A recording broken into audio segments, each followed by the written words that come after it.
E o segundo é semelhante a ele. Ame o seu próximo como a si mesmo.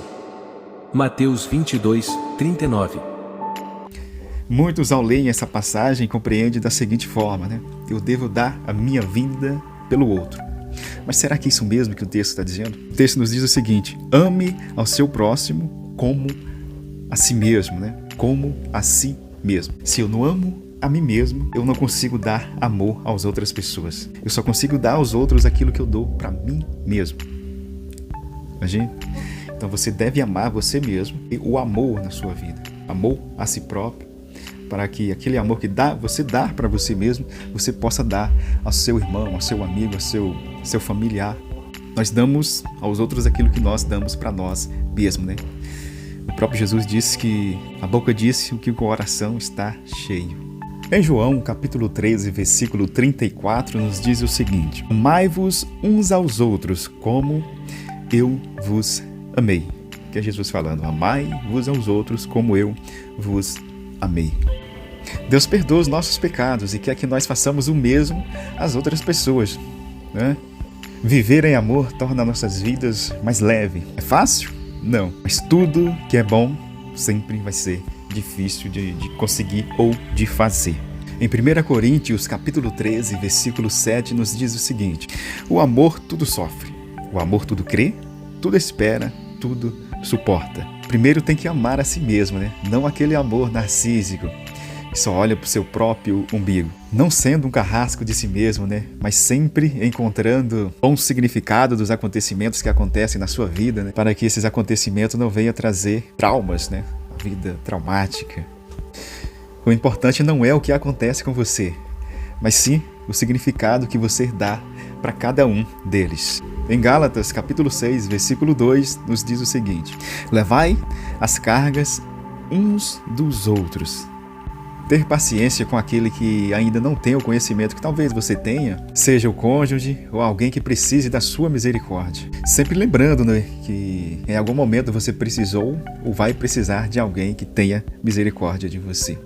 E o último ponto aqui da nossa palavra, que é encontrar um propósito e significado na jornada. Em Jeremias, capítulo 29, versículo 11, nos diz: porque eu bem sei os planos que tenho para vós. A palavra de Deus nos diz que Ele nos conhece mesmo antes de nós sermos gerados.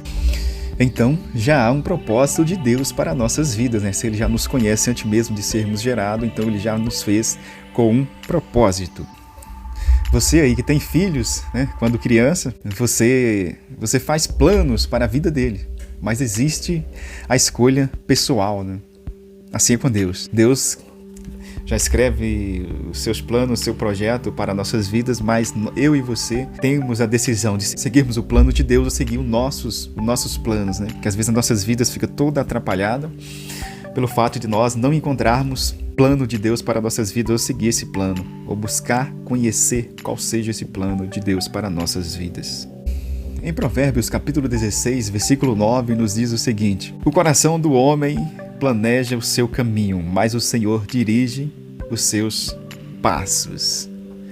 Eu e você temos que confiar os nossos passos àquele que tem uma visão panorâmica. Deus tem uma visão panorâmica das nossas vidas. Deus é aquele que vê o nosso passado, Ele tem o nosso passado, sabe o nosso presente e conhece o nosso futuro, que Ele tem escrito. Então nós devemos entregar os nossos passos a Ele, né? Assim como o texto diz: o coração do homem planeja o seu caminho, mas o Senhor lhe dirige os seus passos. Então nós devemos confiar em Deus, os nossos passos, porque Ele conhece tudo sobre nós, coisas que até nós mesmos não sabemos. Deus sabe e conhece no mais íntimo do nosso coração. Em Eclesiastes, capítulo 3, versículo 1, nos diz o seguinte: há tempo determinado para todas as coisas. Eu e você não devemos abortar o tempo, né? Porque para tudo existe um tempo. Deus preparou tudo para mim e para você. A Bíblia conta a história de José do Egito. Ele tinha um sonho de Deus de se tornar governador. Mas para que esse dia chegasse, ele precisaria passar por vários desafios. Desafios esses que o prepararia para se tornar governador. Talvez você esteja vivendo momentos difíceis na sua vida e você queira que Deus tire isso da sua vida, mas talvez esteja preparando você para aquilo que Deus tem para a sua vida. Grandes coisas Deus tem para a sua vida e Ele está preparando você nesse deserto, nesses desafios que você esteja passando.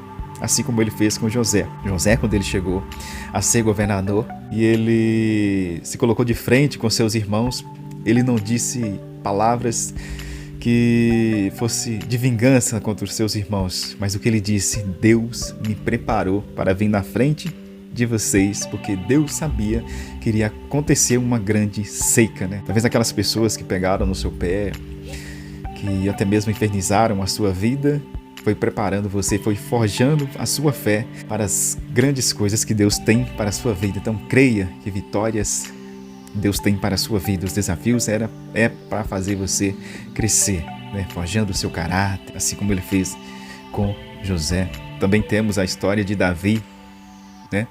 A Bíblia diz que Davi, ele era um jovem, um homem que era desprezado pelos seus irmãos. Até mesmo quando ele foi lutar, né, com o gigante, os seus irmãos o zombaram dele. Só Deus conhece as suas lutas, conhece o que você tem passado no secreto, os seus sentimentos. Mas Deus pode honrar você em público, assim como ele fez com Davi. Deus tirou ele de cuidador de ovelhas para ser rei de Israel. Deus tem uma coroa para a sua vida, acredite. O seu desafio não é para matar, mas para fazer você crescer. E o último versículo está em Romanos, capítulo 8, versículo 28, que nos diz assim: todas as coisas cooperam para o bem daqueles que amam a Deus. Deus está dizendo todas as coisas, não está especificando alguma coisa ou algo que possa cooperar para mim e para a sua vida. Está dizendo todas as coisas, né? Você pode ver na sua vida aí muitas coisas que aconteceram na sua vida que você pensou: não, isso vai me ferrar, vai acabar com a minha vida. Mas cooperou. Se você confiou, acreditou em Deus, cooperou. Você teve boas reflexões, bons ensinamentos por meio desse acontecimento que você passou. Se você confia em Deus, todas as coisas irão cooperar para o bem da sua vida. E aqui nós falamos de como enfrentar os desafios com fé e esperança, usar o amor e a compaixão como ferramentas para superar os desafios, tá? E o último ponto que nós falamos foi em encontrar propósito e significado na jornada. Faça agora uma retrospectiva de sua vida, de como você tem lidado com a sua vida, como você tem enfrentado os desafios. E eu encorajo você, a partir de hoje, ter mais fé e esperança, encontrar um propósito para a sua vida, para que você encare a vida com esperança e boas expectativas. E que Deus abençoe a sua vida. Eu desejo saúde, paz e prosperidade para a sua vida. Deus abençoe.